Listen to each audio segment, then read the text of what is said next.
It does often feel like a circus. That is true. But in a good way.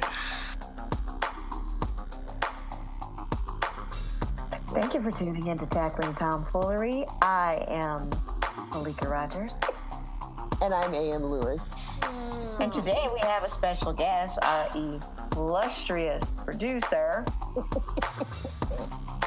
That would be me. I am Bren Inman, the sort of illustrious producer.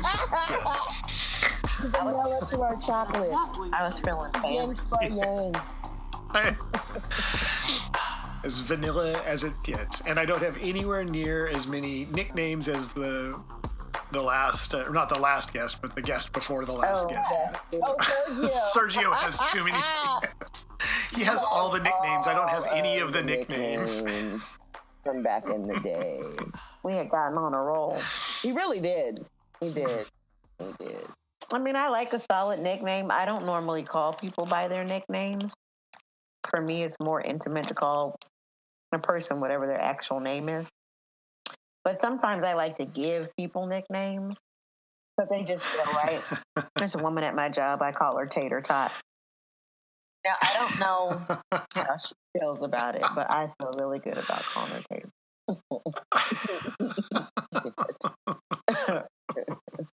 After I called her that one day, I paused and thought to myself, Tater Tot is lightweight, fuck that. But I hope she didn't think I meant she looks like a tater tot. I just call her that because she loves tater tot and heats them up at work sometimes. And I love a good tot myself. But anyway. We'll get started. Nickname. Tater tots are really cool.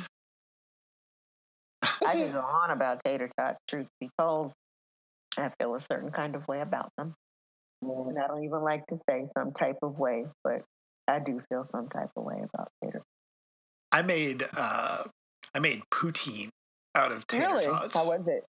Last week. It was pretty good, actually. Pretty good. I had leftover gravy from making like pot roast in the slow cooker. And I had some tater tots and I had some cheese curds, so I made poutine. It's pretty good. I was going to ask you because I've never eaten it and I've always wondered what kind of gravy is it, but Well, in this case, it was brown gravy. It was basically just roast beef gravy. That's good. Yeah, it was pretty good. I made some gravy last week and it made me feel like I was for real 43 years old. I mean, I came home from work and smothered pork chops, and I felt like that was a really adult thing to do. Mm-hmm. Yep. You don't make gravy every day. Gravy special. Indeed, you don't. At special occasions, like Sundays or... Sunday is a gravy day. Homemade gravy? Yeah, Sundays you don't or do that. Jesus' birthday. Gravy. Or celebration of when that man came and killed all of the natives, stole their land. That's a good holiday for gravy. Anyway, that's a bit of a low, but we're going to get started with our highs and lows. Checking out the fellas, the highs and lows.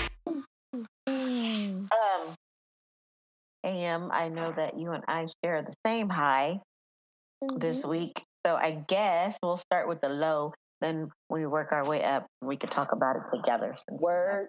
So I felt there were quite a few lows, at least for me. My super personal low is my job is trash, but I'm working through it. And by working through it, I mean desperately trying to find another job. Is anybody listening? Please hire me. Thanks.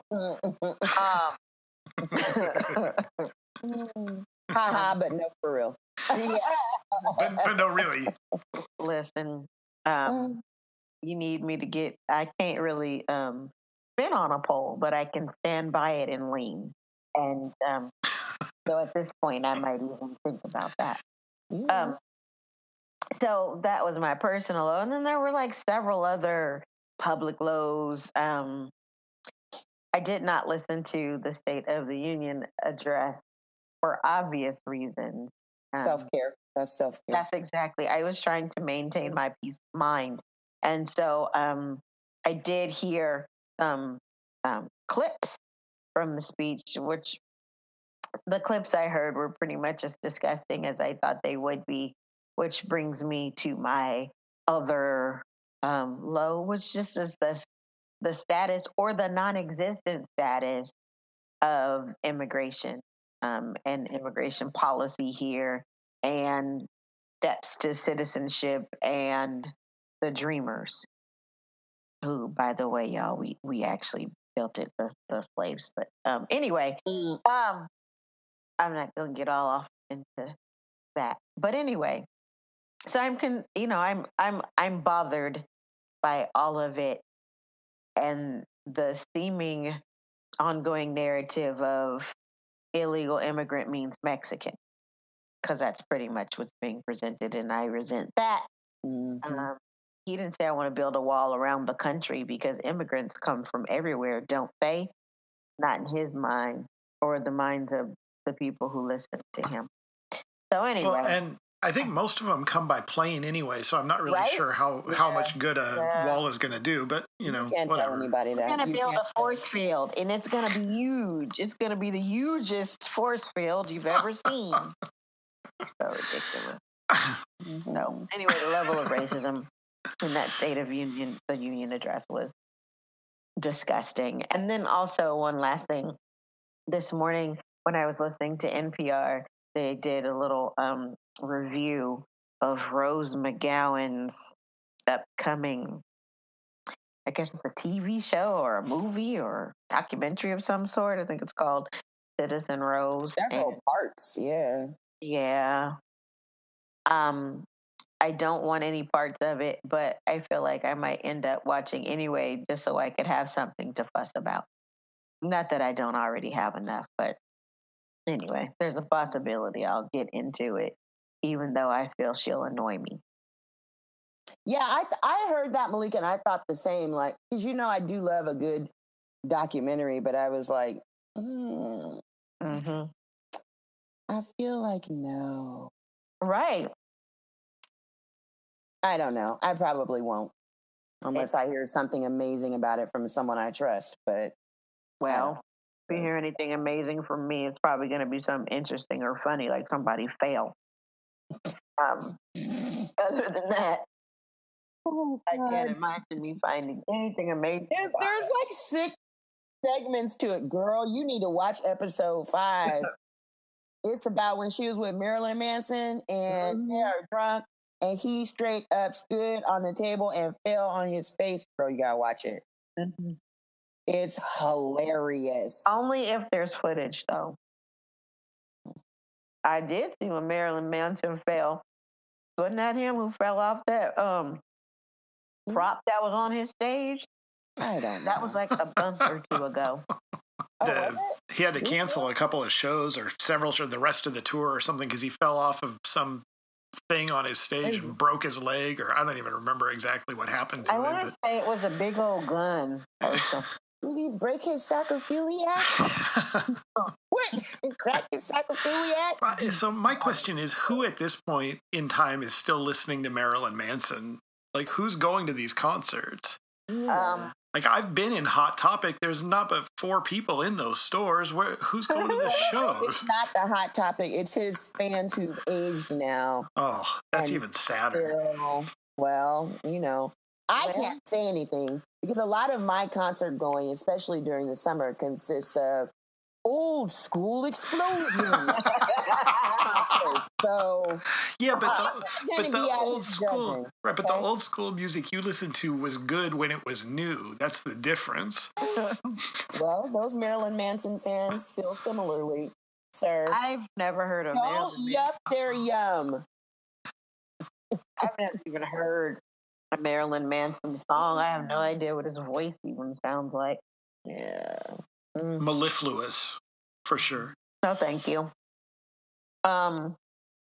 Okay, so Bren, you got highs and lows?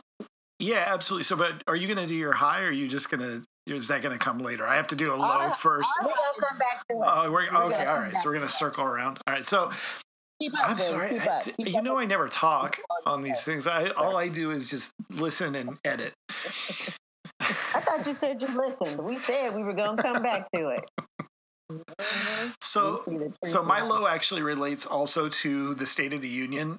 I didn't watch it, and it is the first State of the Union that I haven't watched since 1993.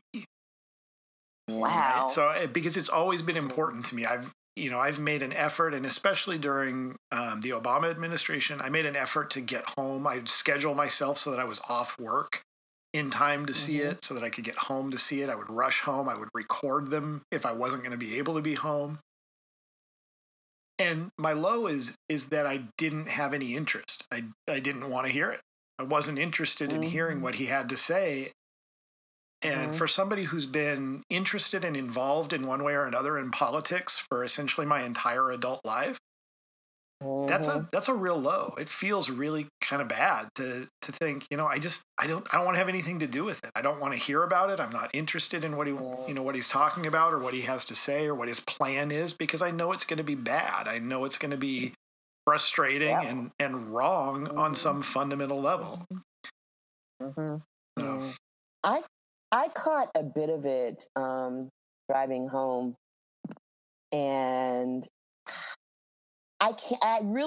it's almost impossible for me to watch him talking, because I cannot stand it.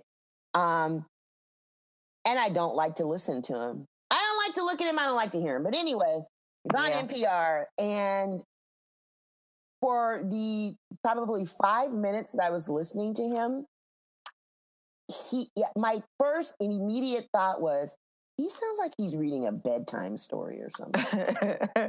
Like somebody gave him a bunch of beta blockers or some Xanax, and he's just chilled all the fuck the way out. And he's just going to read this nice little speech to them. No worries. Just going to read the speech and say the things, which, by the way, are lies for the most part. But he's going to say them. Right. And then I listened to a little follow-up today where when he said, no, I watched the response. Did you guys watch any of the responses? I did not. Did you, Bren? Nope. So I know that later on today, Maxine Waters is going to give a rebuttal on BET, I believe. I saw that. Yeah, I heard about that. Why is that so appropriate? Oh my gosh. Not on CNN, not on CNBC, on BET. She's going to break it down.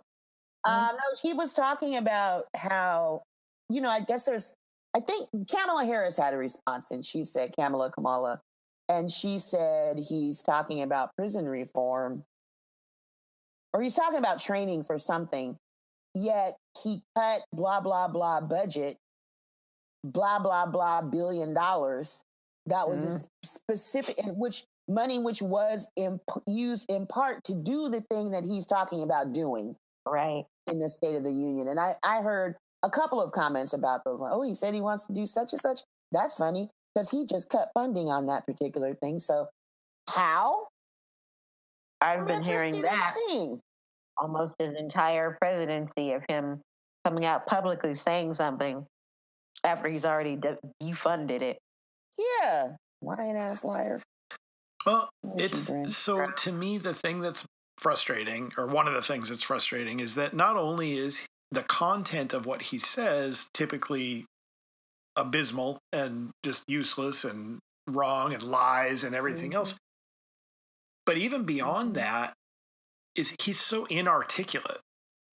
I mean, he speaks like someone who has never been trained to speak publicly, and he's a public figure. He's been a public figure almost his entire adult life, and he speaks like a teenager, who's never had to speak in front of a group of people before, and he uses all of the it's great, it's great, kind of things at the end of a sentence. Like he'll go through this long explanation of what he's trying to do, and then rather than just leave it at that, he'll follow it up with, "It's going to be fantastic. It's going to be great. You just wait and see. It's going to be huge or awesome." Huge. And it's like, going to be the best. that's not how leaders talk. It's just not. Leaders don't speak that way. Leaders lay out a vision, and they don't need to tell you that it's going to be great, because the way they lay it out makes it self-evident that it's going to be great. Right. He sounds like the fat kid on the after school specials who's taller than everybody else and convinces the main character to do fuck shit and says, "It'll be great. It'll be awesome. We'll be so cool if we do this. Don't ask me why the child is fat. It's because I said." That's the way they put bullies on TV. They always, if they're doing child bullies or whatever on a show, the bully's always fat, which I think is some form of fat shame. That's wrong with that. But anyway, that to me reminds me of that kind of character who it's some kind of, I don't know, 80s montage of an Animal House like show, and he talks like those characters. Like he is a character instead of a person. Not a character anybody really like, but just a character or a caricature. He's a joke. Not a leader in so many ways. And I'm thinking, I don't even feel like this man could lead his regular household in New York. You know what I mean? I feel like he's incapable of doing, basic people stuff. Like he doesn't even seem to have, like he can't make small talk. He can't communicate with an audience, whether it's small or large. He can't really complete a thought. Everything sort of trails off. He can't sway back and forth in place without looking like self-soothing or something. I don't know. It's terrible. Very, well, aside from the obvious disgusting parts of him being racist and rapey and misogynistic, he just honestly does not seem any type of smart or fully functional as an adult. He's very childlike in a bunch of ways. And I know it's not really important in the grand scheme of things, but he can't drink a glass of water with one hand. He drinks water like this, and I don't understand that. Dick, and then he has all of these little weird quirks too. Yeah. I just don't understand what he is as a person. Like, what are we doing here? What is this? It's so confusing. I pretty much boycott as much as I can because I feel like I deal with enough crap as it is. Just waking up and being a Black woman. So sometimes I don't want to add to that with him. So I try to avoid as much coverage, as many speeches as I can. And by the way, we are going to include a transcript to that speech because it'll probably be better if you read it. But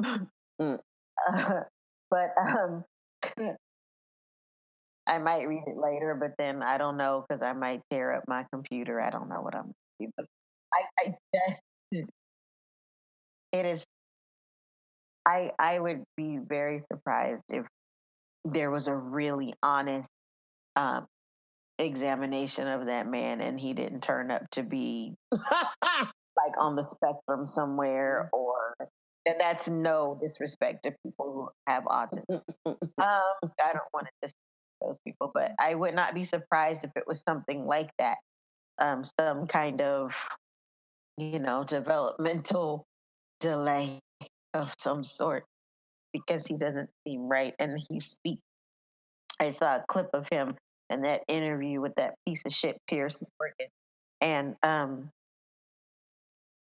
Pierce is giving him compliments because he's trash, and so then he says,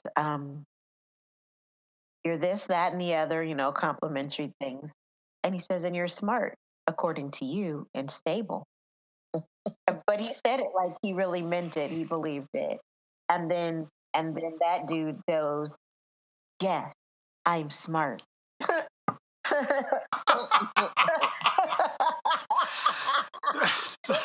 He's a stable genius. I don't think you are. That's somebody lying, and I'm pretty sure it's you. You are not. Yes, I'm smart. Do you guys remember that episode in The Godfather where I'm so bad about the people's names? Fredo.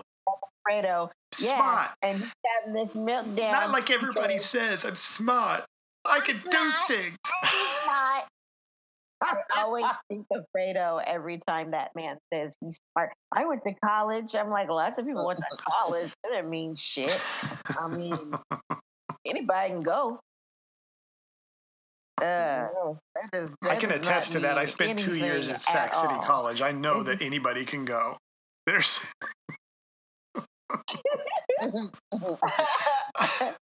I was there too for a while. Love it.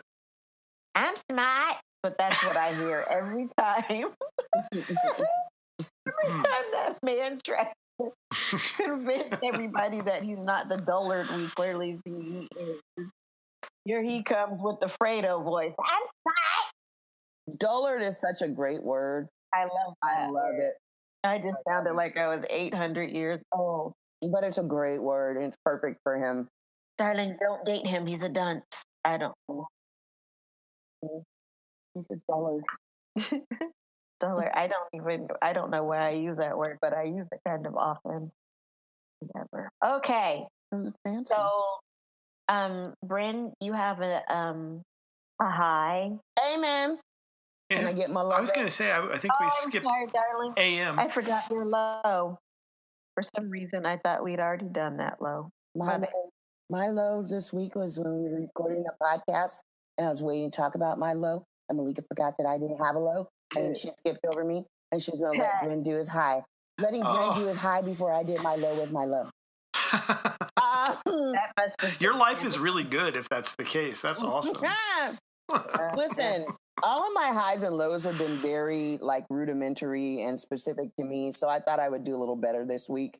So my low is a story that I saw about two tennis players, one white from Appalachian State University and another black. These are both male children. Now, because we've been talking about The Godfather, I think it's Luca Brasi, telling may your first child be a masculine child. We're talking about male children here. So there's a little white kid from Appalachian State University playing a match against a little black kid from North Carolina A&T, which is HBCU. So they're playing the game and the tennis and the rackets and the balls and the love and whatnot. And the white kid, for whatever reason, I don't know, it doesn't seem to me that tennis is a particularly shit-talky sport, but apparently it is, because the white kid says to the black kid, at least I know, what does he say? At least I know my dad. Mm-hmm. At least I know my dad. So the boy goes on to get suspended because the little black boy gets on Twitter and is like, yeah, this is what just happened. Go ahead and get him, Black Twitter. And Black Twitter did. And then it got back to, as my parents would say, the schoolhouse. And the boy got suspended indefinitely from the team. But it wasn't so much the story as it was, I posted this story in a group. And I said, having a white person who doesn't know you make the assumption that you don't know your dad because you're a black kid. Mm-hmm. When I think of white privilege, I think about things like this. I don't think about the tangible things that a lot of white people get caught up in and use as a reason to defend against it. I think about things like no one's going to come up to you and simply because you're white, assume that you don't know your dad, right? And I just want to say that this led to, now I'm not sitting in front of my computer in front of the screen all day, but when I say I had to break this shit down several times, I'm not to the point where I posted finally the GIF with the dude talking to the brick wall. Yeah. because no, that's not privilege. White privilege is when white people, I don't know, this dude gave me this definition of white privilege. It was like nothing I'd ever heard before, and basically kind of described it as almost like the race card where white people knowingly engage in it, like they activate it with other whites, and then it's white privilege. Okay, but in fairness, we do have a secret handshake. I will say. I don't know all your ways, admittedly. No one's ever taught it to me, and you can probably figure out why no one's ever taught it to me, but I've heard. So that was, my low was the conversation, and then as these things tend to be, why am I even engaging on this level? Why am I trying to elaborate when to me, and up to a certain degree, I didn't mind it. And I'm like, no, it's this, it's blah, blah, blah, blah. But when the dude was like, no, this is white privilege.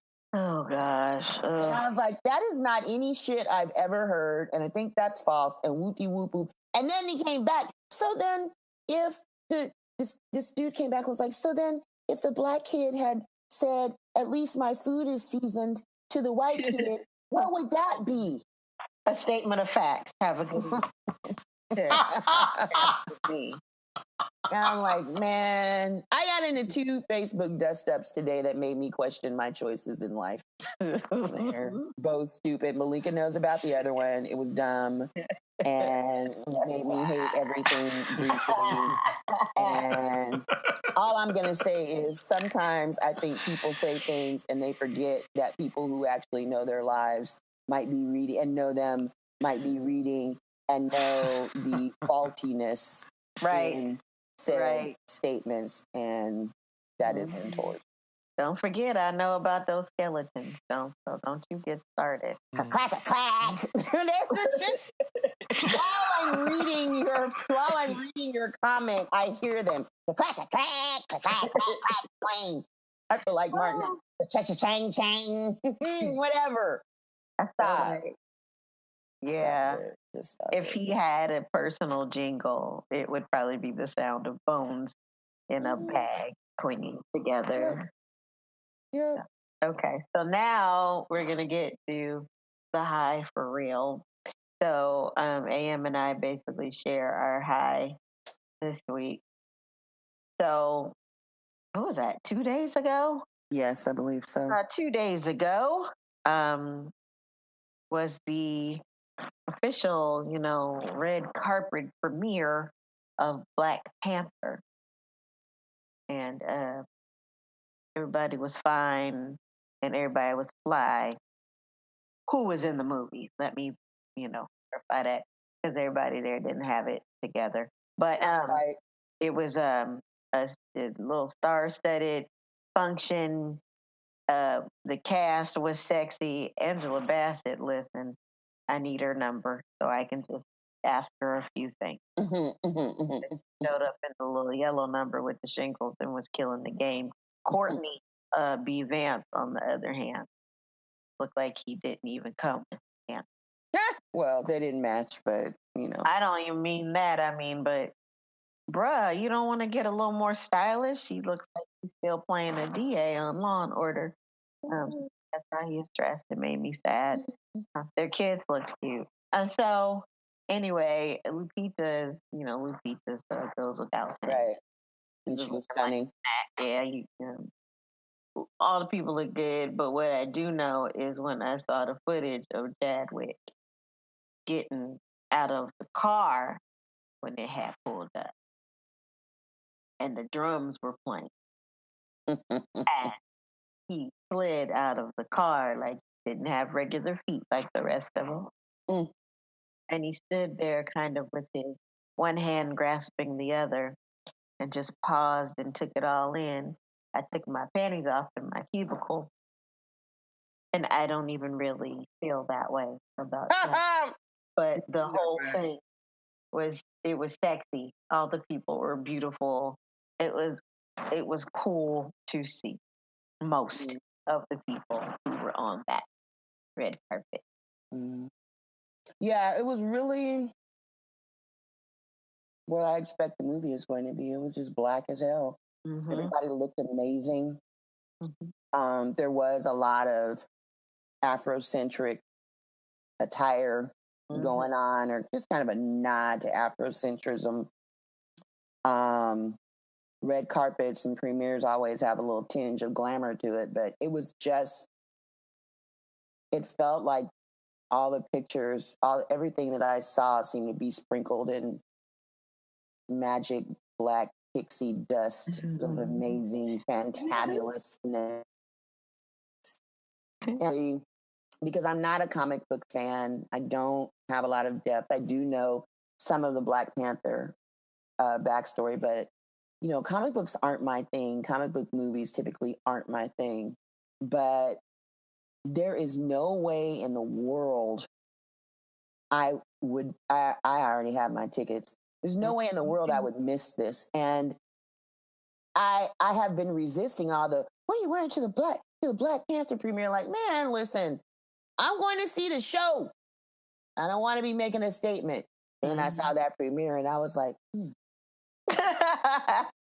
I have time to order. I had my eye on the kente cloth skirt. Do I have? I think a head wrap might be necessary. Like now I'm like, how can I totally get into it? So yeah, it was beautiful and I can't wait to see them. I have my tickets as well. And when I printed them out, I mean, I was ridiculously excited. Like it was some Willy Wonka chocolate factory golden ticket I had in my hand. That's how I felt. I got the knife. Yeah, I got it. The knife is mine now. Yeah, I felt like magic happened to me, and I kind of think it did. That's exciting. So I'm excited about going to the movie too. I mean to buy a second set of tickets for a different day because I'm definitely going to need to see it more than once. There have been some hating ass haters talking about it's just making the white man money. It's just a white movie, but it got black people in it. Listen. Do they not know that he's been involved in the writing of Black Panther? Who worked on writing the comic itself that got kind of killed early on, but still. And then who wrote the screenplay? Who's directing it? Who's acting in it? You don't know who worked on the set. It's like the blackest shit ever. Stop it. There's always going to be somebody who enjoys being cynical just because it makes them feel smart and they don't know that those aren't cynical. So. Totally. I've been out here getting it wrong. Damn it. So I have talked about Black Panther multiple times over the past several episodes. I've been talking about it since at least 6 months out. I'm going to keep talking about it. And then after I see it, I'm going to talk about it some more. So, I mean, if anybody's tired of it, just know that I'll be talking about this black ass extravaganza for a really, really long time. I might be 20 years out and still be like, y'all remember when Black Panther came out? See, won't I do it? All right. So. Wait, doesn't Bren get a high? Oh, and she froze. Come on, Bren. Go ahead. All right. Okay. So I have two actually, because I never get to talk. So now I'm going to take advantage. Because I'm a white man, and that's the way it works. Give me a chance. They're keeping me down. I'm going to wild it out. So at work, I have a real job. It's not producing a podcast. I wish that this was my real job. It would be a lot better. But since it's not, we opened a new store, and it has gone really well. I've got a really good team, and I'm really excited about being in this new store, partially because it's only about a mile away from my house now, which my is gosh, amazing. Yes, I've gone home for lunch every single day that I've worked there in the last 2 weeks. That's amazing. So that's pretty cool.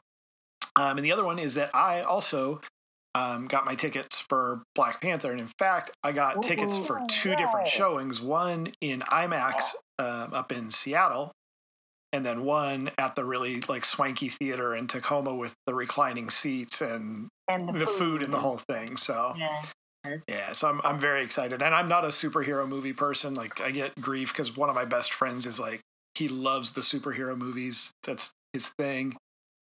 And I'm always kind of meh about going to see superhero movies, but this one I'm all about it. Two sets of tickets before it's ever even come out. I'm ready to go. So I'm probably gonna get my second set when we get off the phone because I told Muffin I would take her. Not going with us to the premiere. We're going to a private screening, and so we only had the option of 2. yeah. You had 2 seats. So I was like, well, you missed out, boo, but I will take you. Now, what I will not be doing though is dressing up in African clothing. That's not something I will be doing because I'm self-aware enough to realize that that's not the right decision, even if the intention is good. So. Oh, I so appreciate you for that. I wish some people who were at that premiere had made those considerations. I saw a picture of something. I'm not sure exactly who it was, but it was very upsetting to me. And I'm sure that it was much less upsetting to me than it was to a lot of other people. Yeah, I was like, oh, look at you doing that, huh? What do you know? That's something. That's something that you're doing. Look at you doing the thing.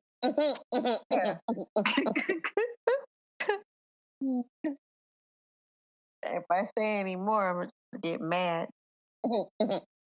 Take over the podcast talking about some other stuff. It makes me itch.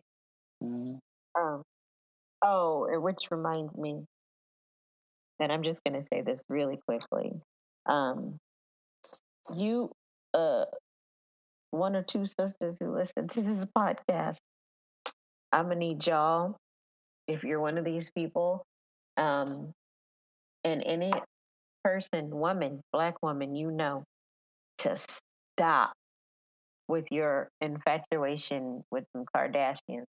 Now, this is the second time that I turned on my computer, as old people say. I cut on my computer and I saw Kim Kardashian with the braids again. Not her first time having them, and also not her first time referencing them as Bo Derek braids. Listen, bitch. Bo Derek ain't got no damn braid. Ain't a damn thing about a braid named after Bo Derek. Bo Derek got that from our black asses. And if you have any questions, please feel free to write in, email us, hit us on Facebook, inbox, direct message, Instagram, any of those things if you have any questions about what I'm talking about. But man, I'm going to need Black women to stop supporting these women who don't give a damn about you, who just want to suck the life force literally out of you, use it for themselves, and enjoy all your glow up without any of your struggle. Y'all cut it out messing with these broads. Cut it out. Brothers too, but that's another show. So anyway, I just wanted to get that out. That was a low that I forgot to mention, and that shit had me so hot. And then you got a whole black ass husband who probably just looks at you adoringly while you're saying some old racist, low budget nonsense. Ugh. Write a song about that, stupid. Anyway, I just wanted to get that out. Okay. Because we just talked about Black Panther, so I was feeling kind of froggy. So, right. And I think a lot of what we've just discussed over the past minutes kind of leads into the topic we're discussing today, I didn't think of a really clever name to call it. Maybe later I will, but I'm just gonna call it white power. Hey, fellow tacklers. We thank you so much for listening to our show. If you're interested in supporting us, we would be ever so grateful. You can donate to the Tackling Tomfoolery podcast at patreon.com/Tackling Tomfoolery. I would just like to make a note about that title. I am not here to represent for white power. That is not why I am on this show. I just really want to make that clear because it's really important that everybody understands. Yeah, basically, we're just discussing sort of privilege, white privilege, yes, but more specifically, privilege as it applies to white men, especially cishet white men. So, I mean, we thought that it'd be best to have that conversation with a white man, lest it just be, X amount of time of AM and I just talking shit about, white people. Really could have happened. I don't think anybody really wants. I wouldn't even want to hear it. Well, maybe I would, but anyway. So you can all be very jealous of me because I'm the white man who gets to be the punching bag for. You can speak for your people or and you can explain them. Apologize. Oh yeah, for sure. I'm sure that I'll be very good at that. And you can hear in my voice that I'm very sad to be in this position. Obviously, right?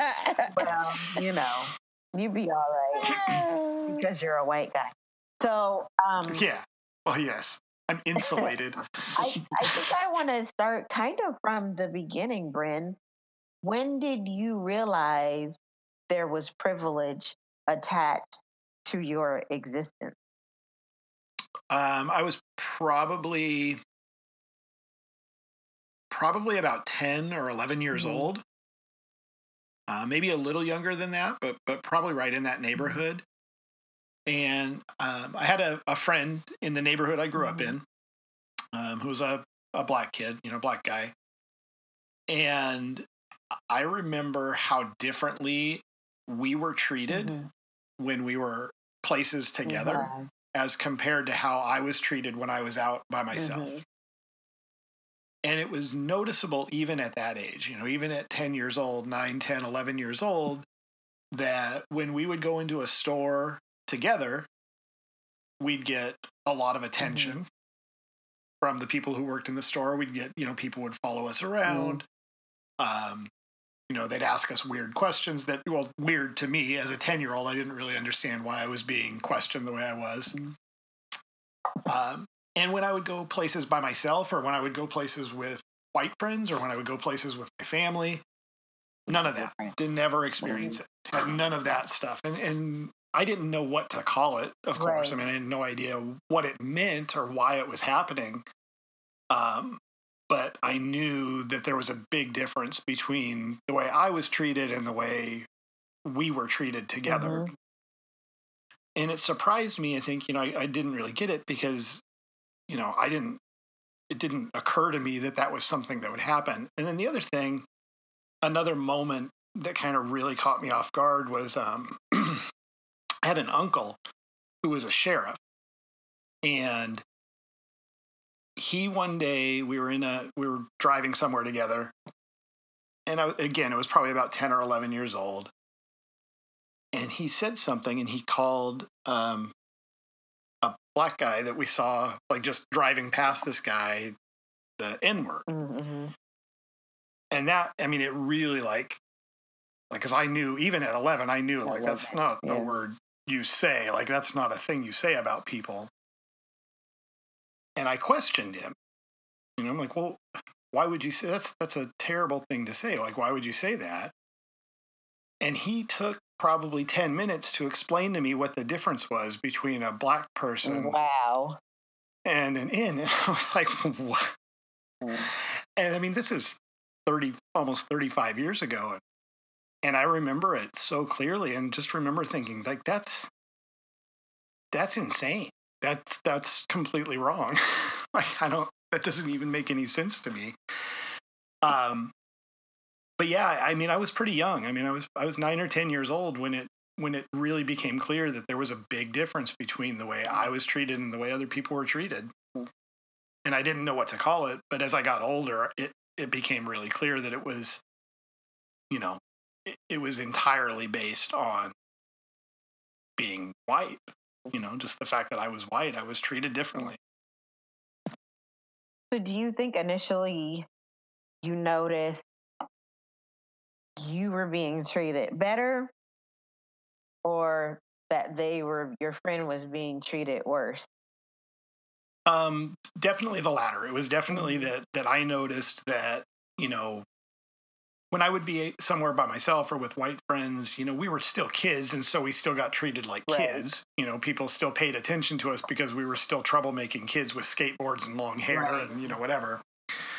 But it was definitely worse when one of us was black, and that it was a really noticeable difference.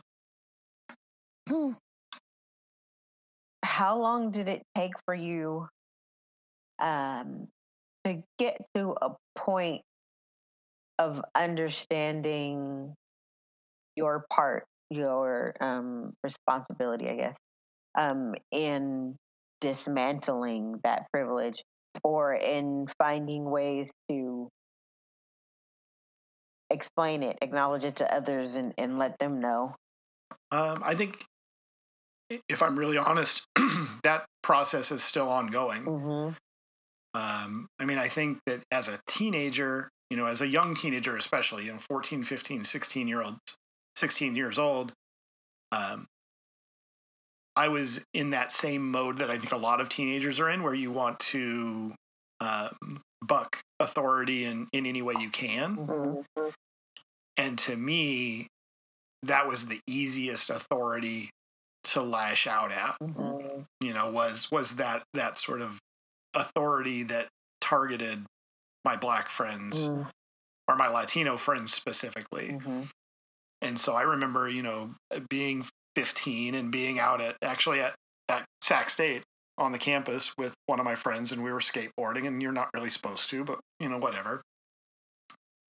And having a campus security, a campus police officer come and start giving us a hard time and harassing us,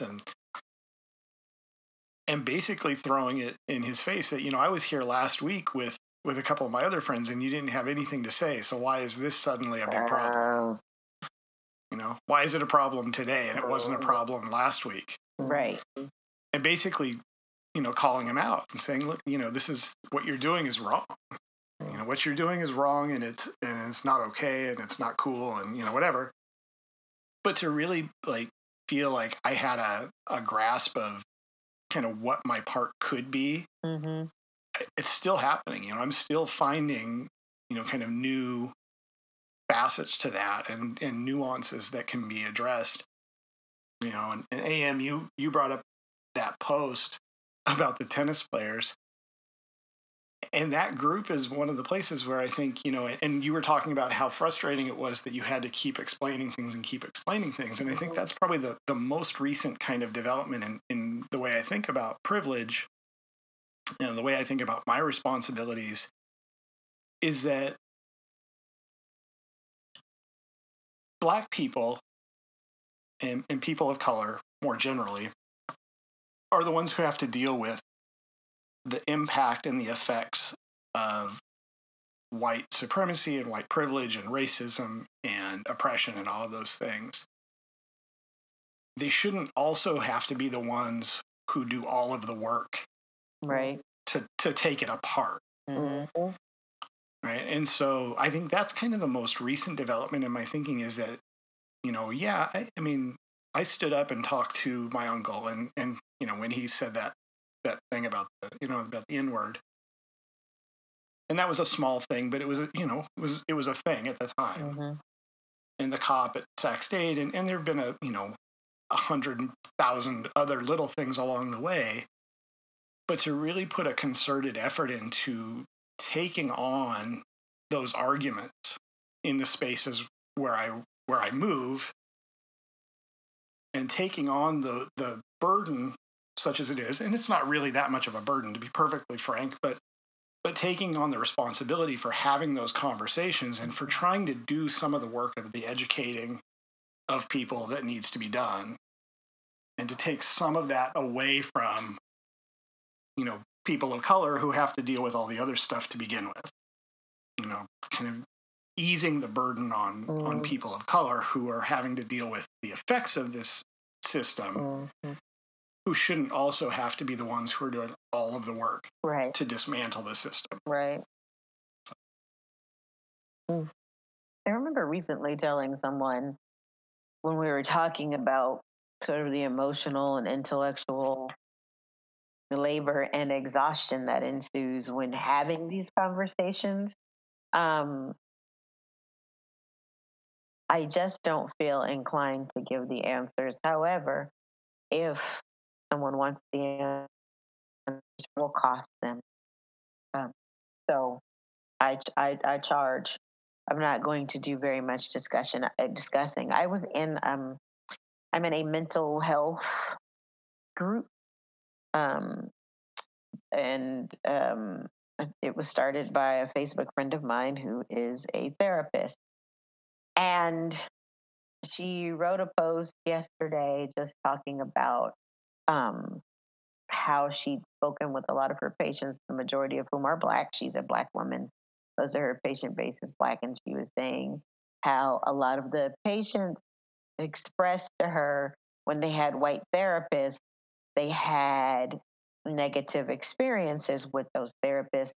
Some of them saying incredibly racist shit. Some of them being indifferent to their race. Some of them trying to dismiss the relevance and the fact that it's prevalent in their lives, etc. And so she was saying it really bothered her to know that so many people were experiencing this with non-Black therapists. So a lot of people were commenting and talking about the importance of trying to find a therapist who not only can build rapport and have an understanding of you, but who knows some of your base experiences, has been through the same or similar, and can connect with you on a different level. Like maybe if I have 5 kids, I might do better with a therapist who's the parent of multiple children. So same as, I'm Black, there's a certain set of experiences that are, in this existence at least, innate to being Black. And so I know if I have a Black woman therapist, we might not be on the same page about everything we think or believe, but we do know these experiences. And if she doesn't know, then she knows someone probably close to her who knows. So just the commonalities are something that draws people together. So anyway, in this conversation, shortly after the conversation start, in creeps a white woman. I just think it sounds really racist to imply, that you would just want a Black therapist, because that's how she said it in my. That's the way I read. So unfair for you to say that, and so that's more stereotype. So, my immediate thought was, this is that privilege bullshit that's so exhausting. It makes it so tired to have certain conversations, because now somebody has to talk about you being ridiculous with your privilege and trying to come in here and call racism because someone prefers to be seen by a therapist who is more like them.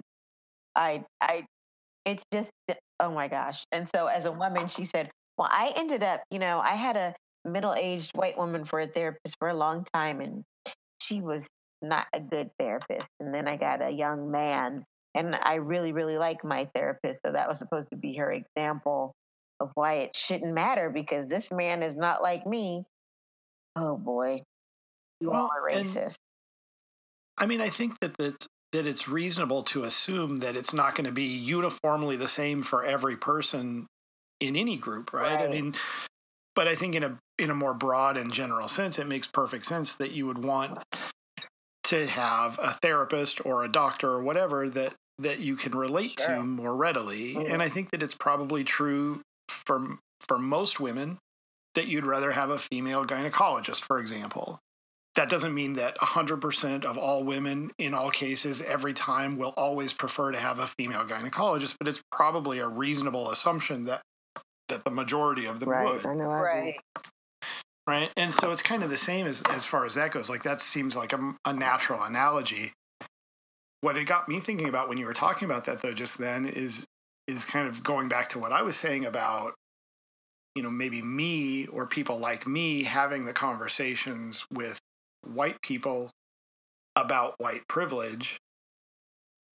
Maybe it's actually more effective if it's me, right? As opposed to you, to AM or Malika or whoever trying to have that conversation, because, for the same reason that it would be more effective, for sort of the general or average Black woman to have a Black woman therapist, because I can relate to them in a way that you can, right? That y'all can. Right. And I can say, look, I know how hard it is. And I've tried to say this in the group AM that you were talking about. I've tried to make the point, like, look, I get it. I understand when you're confronted with the fact that you benefit from this privilege and that you've been sort of a passive beneficiary and a passive supporter of this kind of privilege for your entire life, even if you think of yourself as a good person and you're not consciously a racist. You're not consciously thinking, I hate Black people or I hate Mexicans or whatever. You may have a broad group of Black friends and Mexican friends and, Asian friends or whatever. But the fact is that you've still benefited from this system. When you're confronted with that fact, it can be really difficult to accept that. And I recognize that in my own life, right? I know that from my own experience. It's like, yeah, you know what? When you finally sort of start to see, and if you're forced to see that you are benefiting from a system that is oppressive to other people, it's difficult. And it is hard to accept that, and it's hard to make the changes that need to be made. But that doesn't make it any less necessary. And in the long run, it doesn't make it any less positive to recognize the existence of that system and to make the changes that need to be made. The other part of the point that I try to make whenever I have this conversation with people is that it feels like removing privilege as a white person is going to make your life worse. Sort of in a logical sense, you'd think, well, if I have all these privileges and you take them all away, what will I have? My life my life is going to get worse. There's no way that it's not. But the reality is, in my mind anyway, that if you start to dismantle that privilege, if you start to dismantle that system, the net effect for everyone is a better life. Right? Even for the white people who are losing some of the privilege, because there's a psychological pain that comes with that privilege. Right? And you see it manifest itself when people are confronted with the fact of that privilege. You see that pain come out, and you see the sort of emotional and angry reactions that you get when you point out what you mean by privilege. When you give concrete and specific examples of what you're talking about, when you talk about privilege, and the reaction is so sort of virulent and angry and, emotional, that's a symptom of the psychic pain that accompanies the sort of subconscious knowledge of the privilege that you have. And if you take away that privilege, you also take away that psychic pain. You also take away that underlying anger, that underlying sort of embarrassment that goes with knowing that your place in the world is false. Right. It's built on a foundation that's not solid that's not, sort of legitimate in some very key sense. And I think that most people, if they really had it explained and kind of broken down in a way that they could envision the future, that they could envision a world without privilege like that, would probably prefer it.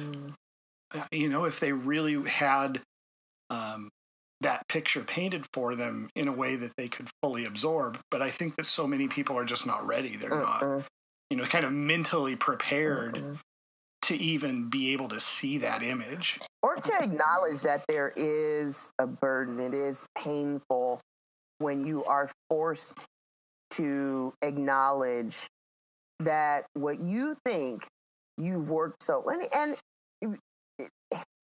I'm going to say this and it's going to come, what you think you've worked so hard for, in which case, not to say that people don't work hard, but the system is in your favor. And I initially, when I was having these conversations with people and they were so resistant, which was a shock to me. I'm talking about a year or so ago. Why are they so resistant? I mean, what I think a good part of it is, how dare you tell me I did not work hard and earn all of these things in my life? How dare you tell me that I had some kind of leg up when I was a poor kid and I didn't have shit and I worked 3 jobs to put myself through college and I did How dare you imply that anything other than the sweat of my brow has gotten me to where I am now? And how dare you make me feel like other people couldn't do the same thing if they wanted to? If they just tried, they just worked harder. I have kind of a low key version of the same argument with my libertarian friends all the time, right? Like constantly, it's a constant thread of, but no, why should they have to pay taxes because they worked for that money? And it's like, yeah, but there's this whole structure of society that allowed them to do the job, and somebody has to pay for that.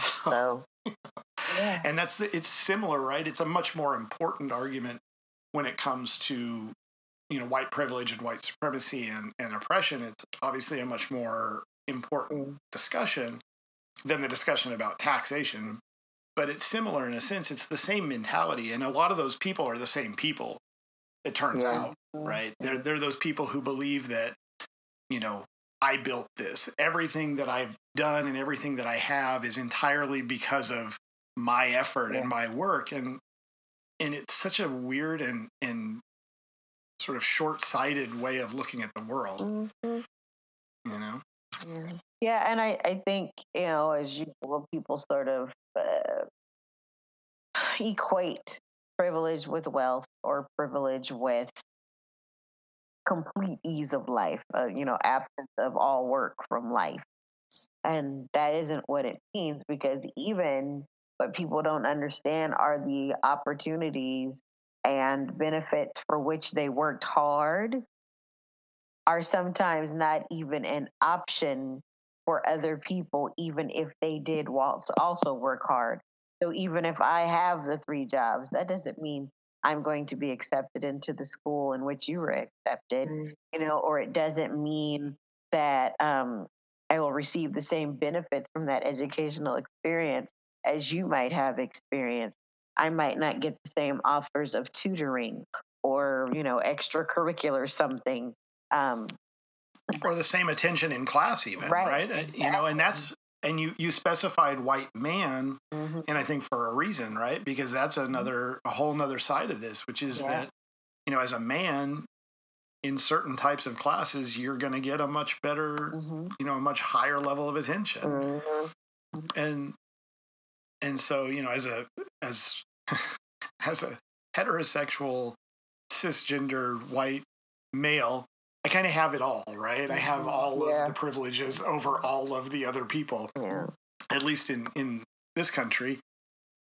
And it's crazy to me that people deny that the existence of those privileges, right? To me, the idea that people would just flat out say, no, there's no such thing, is mind-boggling to me. I think in addition to what AM was saying in terms of people feeling like the work they've put into their lives is slighted if they have to admit to privilege. I think the other thing is understanding, accepting, and acknowledging, that there is privilege in your life leads to the destruction of your belief system you've been building since your birth. So not only do I have to, maybe relinquish some of that privilege now that I know better, right?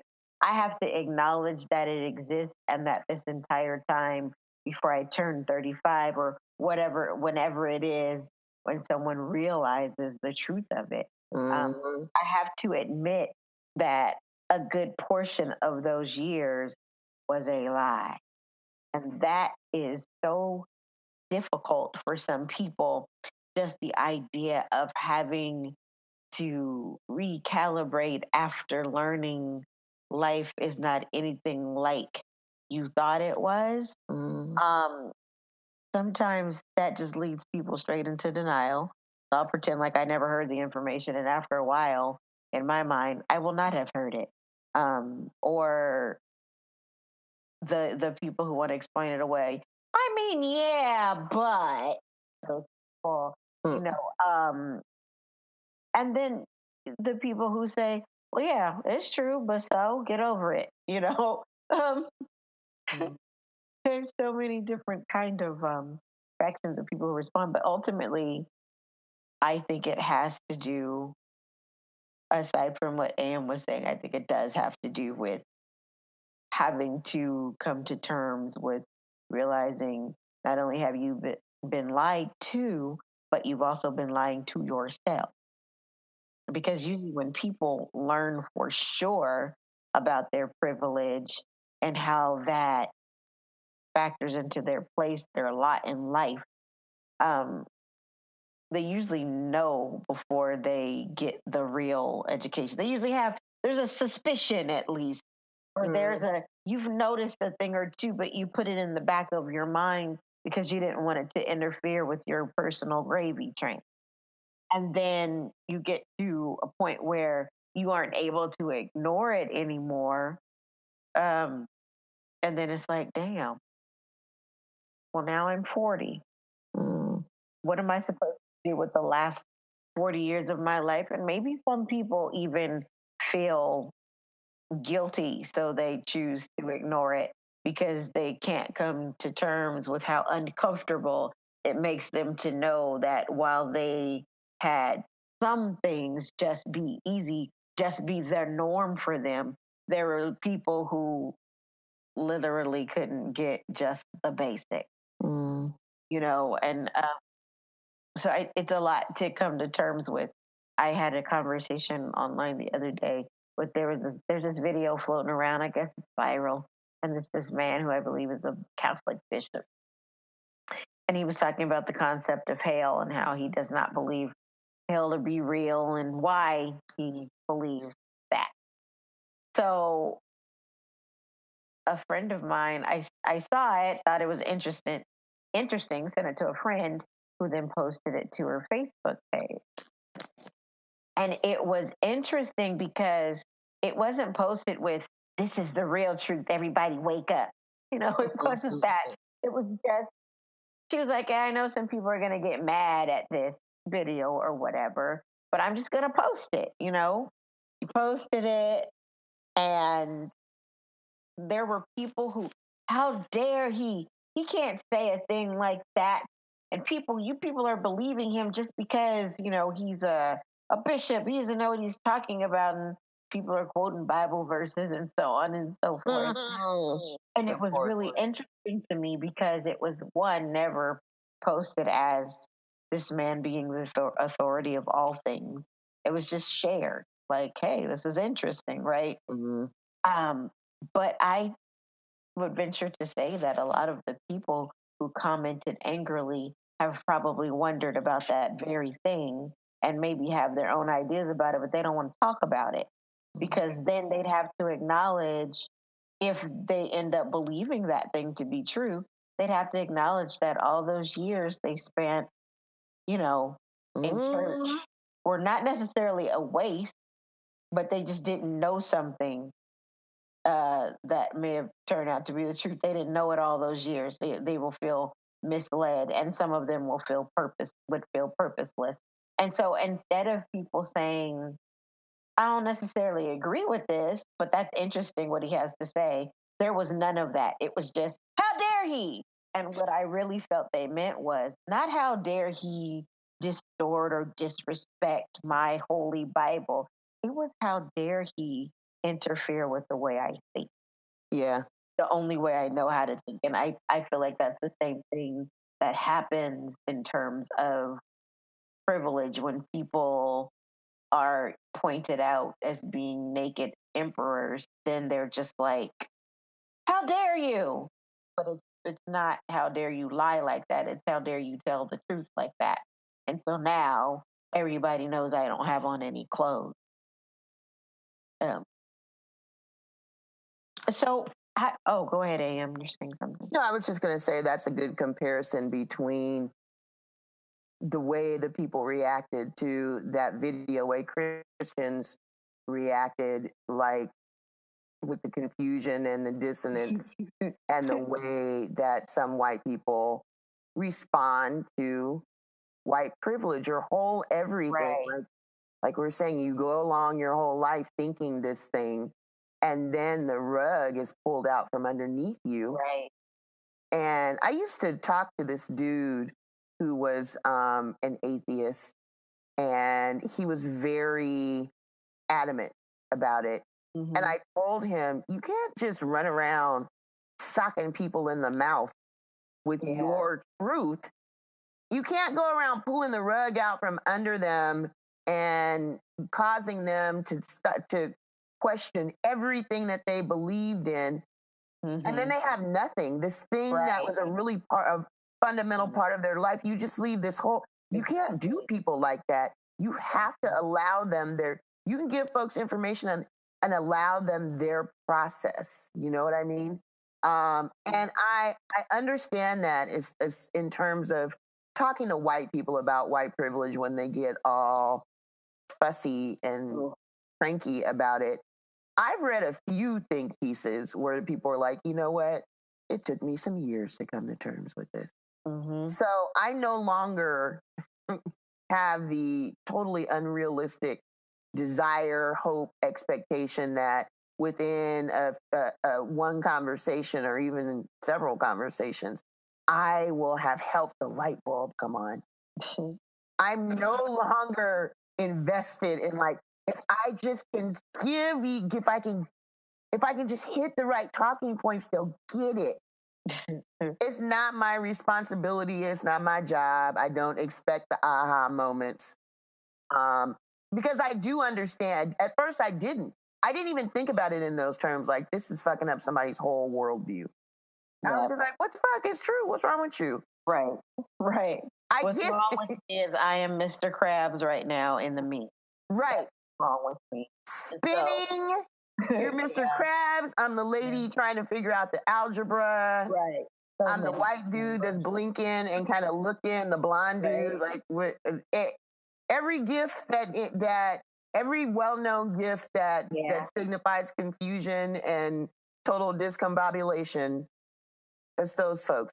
I respect that. Okay. You're still about to get these truths, but I don't expect you to run around telling all your people. I realize I just crushed your world. And a lot of people in that conversation I was in about hell were, you could tell their feelings were hurt. Aside from them feeling like somebody was trying to ruin everything about their lives, then they also felt the rug was pulled from under them, right? And then also, I think maybe it felt scary. So not just devastating, but terrifying. Yeah. How dare you suggest that? We don't know if that's true or not, but how dare you even bring that up? Yeah. If we never discuss it, it'll never come up. We'll never have to come against it if we just pretend it isn't happening. Mm-hmm. don't. I recently realized, and not really semantics. It's just, I don't believe in allies, right? And it's because I just don't feel they should be called that. I just feel like you should just be a person. Like a regular person should abide no bullshit. No bigotry, no racism, no misogyny, no rape, no murder, whatever. I just feel like a regular person should not be into that, should not be supportive of that, should not be, consciously or subconsciously, supporting that. Especially not once you know better. It's different when you don't know. But once you know better, no. To me, if you realize what's happening on any level, then you're not an ally to me. You're just a grown up. You're just a person. And so I believe certainly people can help take up other people's causes that are not directly about them. Of course, I think that, and people can spend their time and their talent, contributing to fights against that. And those people are great to me. They're just regular people, though. Because I feel like this is what you're supposed to think. This is what the average decent person should be thinking. So you're not a special name to me. You're a person. You're a decent, solid person, right? But you're a person. I don't feel like I need to call you something special to give the impression that this makes you special. This is regular. You are normal. And the people out there who are not thinking the way you are, but benefiting from the set of privileges you have are abnormal. And I think so that makes it difficult for me to say, so and so's an ally. No, so and so's regular. And this is what so and so ought to be thinking. And I'm not passing out candy to so and so for being regular, for being normal. Well, I heard a kind of a poetic explanation of why, and I don't remember who exactly said it. I'll try to find it so I can credit the person who said it and give the exact quote. But the gist was that using the word ally implies that our liberation, our sort of mutual liberation, isn't all bound together. Right? And that's kind of what I was talking about with the psychic pain that goes along with having privilege, right? Is that you can be freed from that, right? That's a form of sort of a shackle on you as a person. It shackles your growth. It stymies your ability to develop as a human being when you're in so much denial about the reality of the world around you. And so it's not about being an ally. It's about freeing yourself as much as it is about freeing anybody else, right? It's about sort of mutual liberation in the sense that you should be freed from the illusion that you're living in, and they should be freed from the oppression that illusion is creating. Yeah. And you can both be free, and you're not an ally. You're just a person who's working towards something that everybody benefits from. Right. Right up in here with setting forth the preached word on a Wednesday evening. I feel like I went to special. It's revival week at the church house. Oh, let us open the doors of the church. Go ahead, Evangelist Brendan. Bishop, We're gonna take you up a love offering. It's been a long time since I've been in a church. I'm not sure I'm welcome there anymore. Oh my God. I'm not even going to start going into my church rhetoric. That could go on for a while. I know. It's been a long time since I've been in a church as well. I just come in and they gotta accept it. I'm here for my once every 3-year visit. Announcing, I want the butler to come through the door. No. Announcing Sister Rogers. Listen, he said, this fool straight up said, you can be free from that. And I was like, wait. I literally looked around like, wait, I am at home. Okay. This isn't Sunday. That was Bren. He was like, wokeness saves, not Jesus. Wokeness saves. It'll change you. tell you is Serious. he knew the wokeness. Oh. Let wokeness into your heart and your life. Yes. Amen. Touch the string. Is there one? Is there one who wants to be woke today? We selling chicken dinners afterwards and prayer cloth. Oh gosh. Oh my God. Bren, I have a question. I don't know if this is one last question. I have a question. I heard a few years ago that white parents don't talk to their kids about race. Mm. They assume because things are, nobody's struggling, there's no whatever, that everything is everything. And they kind of do, the colorblind thing with their kids, but they don't go any further than that. So then, when I heard this story, I was working at UC Davis, and it made a lot of things click to me because you have kids coming from all over, who many of whom have not been exposed to any other ethnicities, any minorities, and they don't know how to act, and it causes friction. So my question to you, as the person that you are, and as a parent of a young boy, how do you plan to have conversations with Henry about race? It started already, and it started right about the same time he started school in kindergarten. Mm. And I remember his first year of school, he came home, and they were doing a whole section in school on Martin Luther King Jr., which I thought was great. They spend a lot of time, and of course, it's the kindergarten version of Martin Luther King Jr. But we talked about, and I made a point of talking to him about kind of why I thought Martin Luther King Jr. was important, but also why I felt like there was so much more that you needed to know. Mm-hmm. And I played him little clips. I mean, I didn't play him like full speeches or long stuff, but I played him little clips of Malcolm X, and Angela Davis, and some other people, just to give him a sense that Martin Luther King was super important, incredibly important and incredibly vital, and what he was doing was really necessary. But he wasn't the only one, and he wasn't the only voice, and it wasn't the only way to look at the world. And every year, and throughout the year, we talk about, Malcolm, and we talk about some of the different perspectives on race, and when we talk about why people are treated differently, and now with Trump in office, which is terrible in all kinds of ways, but one of the things that it's done is it's brought some of those conversations to the fore, where we can talk about, like, well, why do people not like this group of people? Why does he not want this group of people to come to this country?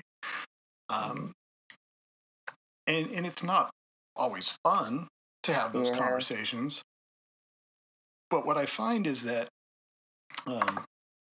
with my son, he's very receptive. I think as most little kids are, to all kinds of different ideas. And I think that there's a sort of natural logic that little kids have that fades as they get older, where if you say, these people don't like this other group of people because of the way they look or because of, the color of their skin, little kids tend to go, that doesn't make any sense. That's dumb. Yeah. That's ridiculous. That's silly. Why would that be the case? And I think, my whole goal is to maintain that sort of childlike logic for as long as possible with him. Right? To always have him believe, as old as he gets, he can be my age, he can be, my mom's age, and still think, what do you mean they don't like them because they're black? That doesn't make any sense. Yeah. That doesn't compute for me. Yeah. And I'll feel like I've been a success on that particular topic with him if that's how he thinks as he grows up. Yeah. But you're right. I will tell you this. My family never talked about it. Yeah. Never, ever, except for the wackadoodle conversations that I already talked about. Mm-hmm. Yeah. Yeah. Right. So it was never a topic of conversation. And I grew up in a neighborhood where, it was mostly not white kids. Mm-hmm. And went to schools where it was mostly not white kids. And so most of my friends were not white. And my family was always super accepting. They were never, there was never any like discomfort or friction with, having my friends come to the house or anything like that. But we definitely never talked about, what the difference was in their life versus my life. So. Yeah. That's funny. It's like the default. I don't know anybody, and I'm not saying that this doesn't exist, but I don't know anybody Black who wasn't aware of their Blackness and what that meant as a kid. Even if your parents didn't talk about it directly, it would be talked about, based on what was happening in the news, what was happening in the world. There's some kind of just casual aside. Somebody didn't get a promotion. Let's say, well, my dad was in the military, but let's use just an example. Your dad didn't get a promotion. He comes home and was like, they gave that white boy that promotion. And then your parents are talking about how, the struggle and how hard it is for a Black man to get ahead, blah, blah, blah. I don't know that there's a way to be, I'm going to say a Black child, but likely a child of color, a child of color, and not be aware of what that means, of who you are and what that means for you. I just don't think it's possible. Now, what's interesting, though, is that while my family, as I mentioned, never talked about that, I did actually hear those conversations on the television sometimes. Right? One of my favorite shows growing up, and I still watch it because it's on one of those weird, like, retro TV channels that comes around. It was Good Times. Oh, my gosh. If you guys ever watched Good Times. And where there were no good times, it was all bad times. They didn't have one day in good times. Yeah. I loved that show, and I still do. What's crazy is that it's one of the very few shows from my childhood, and it was actually, I think, probably predated my childhood. I was watching reruns even when I was a kid. But it's one of the few shows that I've rewatched as an adult and went, this show is really good. Like, it's still really good. It's still relevant. It's still, and it's still smartly written, and the actors are all really good and all of that stuff. But that's where I heard those conversations. I heard a lot of the same conversations you're talking about. But from TV. But from the TV, right? Yeah. So. There is a Good Times episode that I think of all the time. And when I watched it as a kid, I understood the conversation on the surface. But when I got older, I was like, okay, now I really know what that conversation means, in terms of everyday life. And it was an episode of, it was time for standardized testing at Michael's school. He did fine because he's Michael, right? But he had a friend who he knew was smart, but he bombed the standardized test. And so they were talking about the bias in the test. And so Michael's example was that there was an analogy question, and it was like, I don't know, hand is to glove as plate is to, and then it's like A, glove compartment, B, car, C, saucer, right? And D, something else. And he was saying he answered car, even though he knew that wasn't the right answer because he didn't know what a saucer was. He didn't have any such thing in his house. Oh, God, yeah. He just got plate. What do you know about a saucer, right? Yeah. So I think about that episode all the time when I'm helping my kid with homework, and maybe there's some things she doesn't know, not because she has no exposure to anything, but just because this hasn't been a part of her life reality, right? Yeah. She'll bring up something and it'll remind me of that episode, how there was nothing wrong with the kid at all. There was something wrong with the test. Yeah. Like there's nothing inherently wrong with us as Black people. There's something wrong with the system, right? There's something wrong with the society. It's not us. And um, I, I've been thinking of how to have the conversation with Muffin. Honestly, we talk about race and racism here and there. And I think she recognizes privilege to a certain extent in a way that her 11-year-old mind can, conceptualize. But I know there are conversations that the three of us, her mother, her dad, and I probably should have with her. And especially because she's going to junior high school next year. And Ooh, it Jesus. opens up a whole Oh, God. Gosh. perspective. Oh. It's a different experience. And I feel like, I'm responsible for prepping her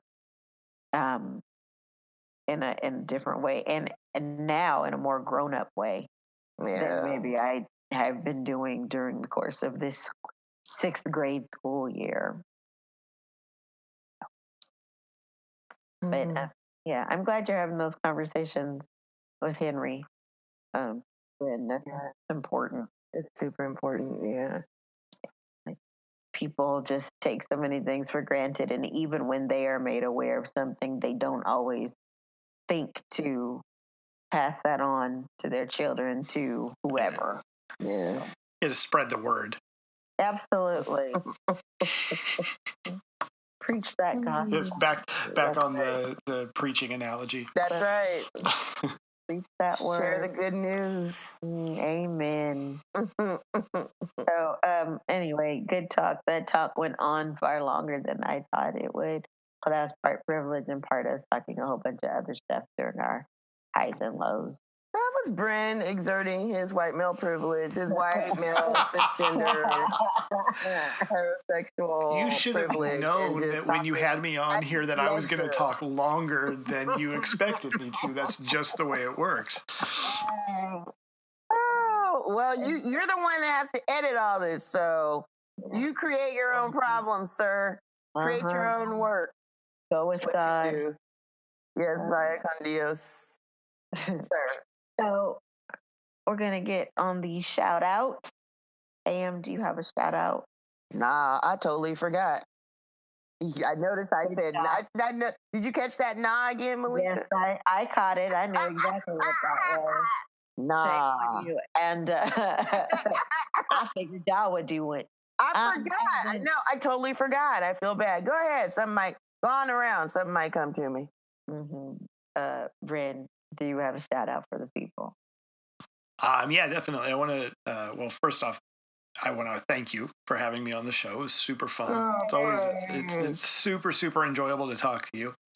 But yeah, I want to shout out, well, I'll go back to the highs and lows a little bit because Black Panther's coming and it's going to be awesome. Yes, indeed. And the other one was that I know I saw you talked about the Grammys a little bit, and I didn't really watch either, but Kendrick Lamar was he amazing? Was really good. Fire? He was really good. I still have not watched, but I believe it is in the DVR, so I'll have to check that out. Is that Delirious by Prince? It is. I don't know why. I don't know what I did. That was strange. Oh my gosh. Well, we're just going to pretend like that's not happening right now. Okay. I'll try. I pretend it ain't happened, but I heard him. So, my shout out, I'm going to shout out some Black men. Usually I'm all about centering Black women, but I'm going to shout out some Black men today. The last time we were together, I think that was 2 weeks ago. I believe it was then I was shouting out Sterling K, because you can't forget the K.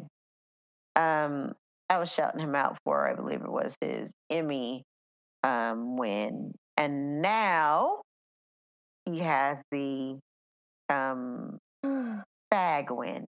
Yeah. So I'm gonna shout him out again, and especially because his little speech got cut off and he was not done, and he hadn't even gotten to his wife. And I've heard enough speeches from him to know that the wife is always going to be in the speech, and he didn't even get a chance to get to her. But shout out to Sterling, and he keeps being really, really, really amazing on This Is Us.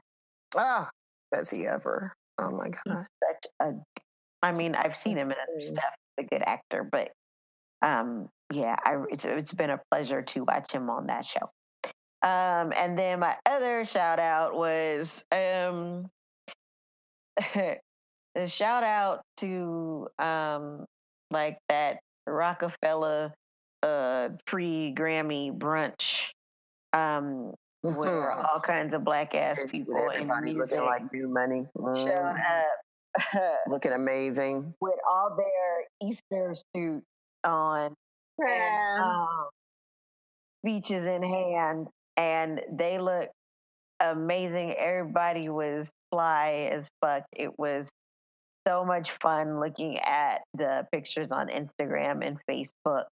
Um, and then I want to give a special shout out regarding that event to Oswald Boateng, who sometimes I like to shout out just because it's him, but also because he continues to help these men out here look like something, even when they ain't nothing to look at. Those suits. Oswald Boateng will make can he cut a and suit? convince the entire world you are something and somebody, even if you never were shit. You are the king beautiful suits. They're for just the day. Yeah. So I just want to shout him out, mostly because he's hardly ever on Instagram, and he did post some pictures from that black ass event. Because I follow. Well, I haven't really been on my Instagram shit. So, and he rarely turns up in my Instagram feed, which do better Instagram, but he doesn't post that often anyway. So anyway, shout out to him for helping a lot of those cats look like something when I was looking at them. Okay, so my belated shout out. I don't know how I forgot this, except it's Thursday now. So my birthday was Friday. Sure was. And you know, I likes the birthday love, and I had a lot of it this time, and it was amazing.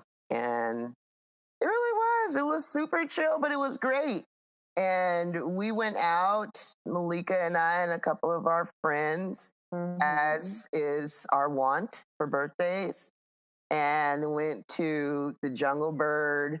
And Malika and I had, which is a tiki bar, Malika and I had a drink that had a splash of absinthe in it. Indeed. Yeah, splash. Suffice it to say, I was feeling pretty good by the time. Yeah. It was a good time. A good time was had. So, birthdays, as I get older, have become a lot more circumspect for me about just not so much about me, although let's be clear, there is some, I'm how old? Motherfucker, damn. But it really is more and more about who I have in my life, who I love, who loves me, and just how fortunate I am to have the people around me that I do. I think this every year. I've thought this for the past several years, I think around my birthday, and this is no exception. So shout out to all my people that make me feel loved and lucky all the time, but especially on my birthday. It was indeed a good time. Yeah. Malika wouldn't sing with me like she usually does. The splash of absinthe. I was the designated driver. I didn't have the correct mood adapters. The bartender was not being appropriate with the jukebox volume either, so. No. I still sang though because drinking. Right. That's understandable.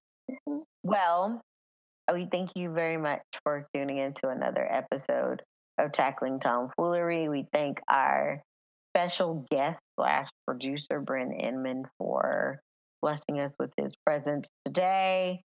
with his preached white word. And then that does not. That makes it sound really bad. All right. No, that was great. I liked it. It made me I liked it. That was amazing. That was amazing. If you would like to hear further from Bren Inman, our illustrious producer, you can hear him on his own podcast, Shouting into the Void. The void. It's just all in that void, hollering up a storm. Hollering in his Bren voice. That's it. As Snoop would say, hootin', hollering, hootin'. Brilliant lyricism, Snoop. Shout out to Snoop. So, and as for us, as I mentioned earlier, we can be contacted via Facebook, Tackling Tomfoolery Podcast. On Instagram, Tackling Tom Fool. Couldn't give us an read because it wouldn't let us be great. So Tackling Tom Fool, whoever he is on Instagram. And then also Tackling Tomfoolery on the Twitters.